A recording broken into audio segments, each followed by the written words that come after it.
Allez, on va passer à la bataille des scoops sur Michel Galabru. On va parler de vous, Michel, et ils ont cherché des infos vous concernant autour de la table. Laurent Guimier, vous avez une information sur Michel Galabru. Oui, Michel a accompli un acte incroyable pendant la Seconde Guerre mondiale. Alors, je raconte d'abord, parce qu'on ne le sait pas, qu'il a été envoyé au STO dans un camp de travail au début de la guerre. Il avait été dénoncé par des voisins. Bref, il part, il est envoyé en Autriche, et puis ensuite...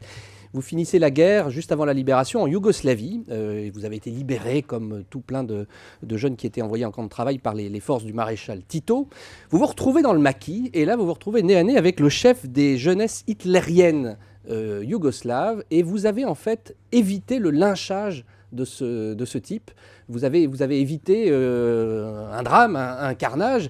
Et quand on vous a demandé mais pourquoi vous avez finalement sauvé la vie de quelqu'un qui était dans le camp adverse, vous avez tout simplement dit que c'était par humanité que vous l'aviez fait et que vous ne regrettez pas ce geste. Vous vous souvenez encore des cris de la maman de ce type. Voilà, oui, c'était la libération. Les troupes françaises sont rentrées dans le village où j'étais et ils ont fait la chasse un peu aux hitlériens. Ouais. Les hitlériens, il faut savoir que c'était un peu pour là-bas, devenu une habitude, c'était comme les scouts en France pour eux, pour les familles. On y va s'aérer, voilà. Je crois, pas plus, à ce moment-là.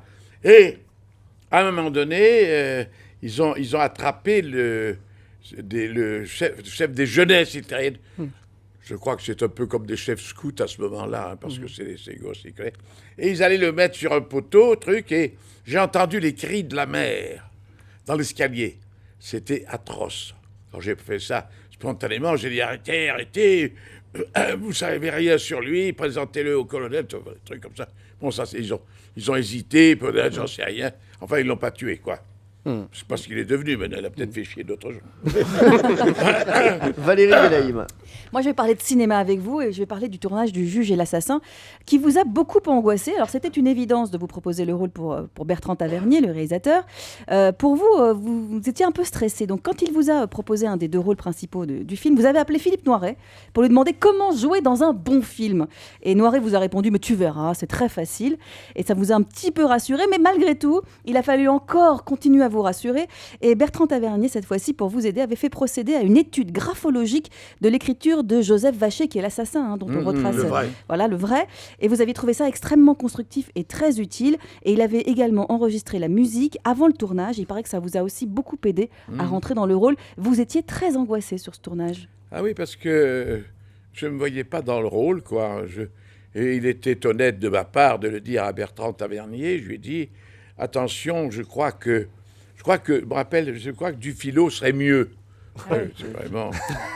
En fait, vous êtes directeur de casting. Ouais, c'est ça. Non, parce que, en fait, vous voyez, je pensais qu'il avait une gueule d'assassin plus affirmée que la mienne.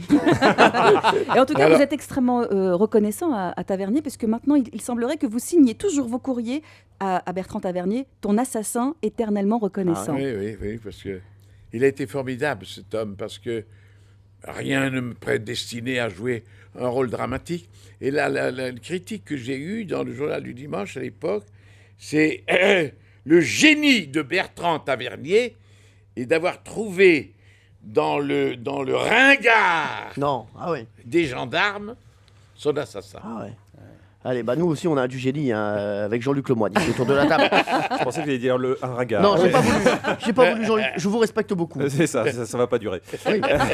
Non, mais malgré sa grande carrière, il faut savoir que Michel Galabru est un homme très très simple. Et il y a quelques années, vous aviez loué une maison à Noirmoutier. Vous passez vos vacances avec votre femme, votre fille Emmanuelle et une de ses amies. Le jour du départ, il faut rentrer les affaires de tout le monde dans le coffre et la place manque cruellement dans la voiture. Donc, il paraît que vous vous retrouvez avec la galerie sur le toit complètement pleine à craquer, votre fille et son ami serrés derrière comme des sardines, et vous avez la bonne idée de ranger votre brosse à dents et votre gant de toilette, où ça ? Dans votre poche.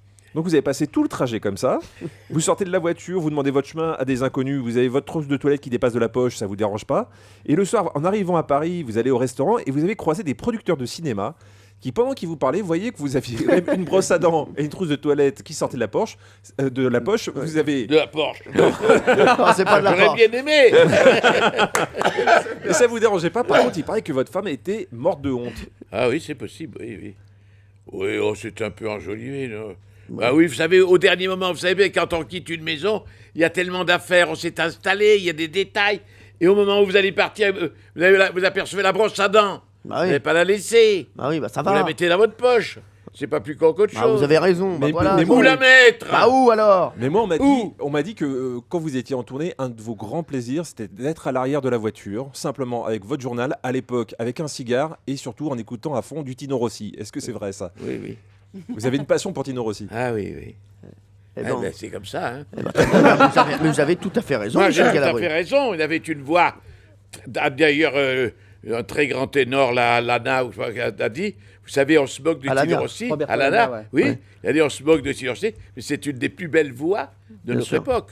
Et voilà. Parce qu'il a chanté des conneries, mais il a chanté du classique. C'est vrai. Et il avait Maria de Gounod Bien par sûr. Tino Rossi. On peut dire que Ouah, c'est ouais. quelque chose. C'est C'est quelque quelque chose. chose. Pierre C'est Bellemare, qui a la meilleure info sur Michel Galabru. Guimier, Jean-Luc Lemoyne ou Valérie Benaïm.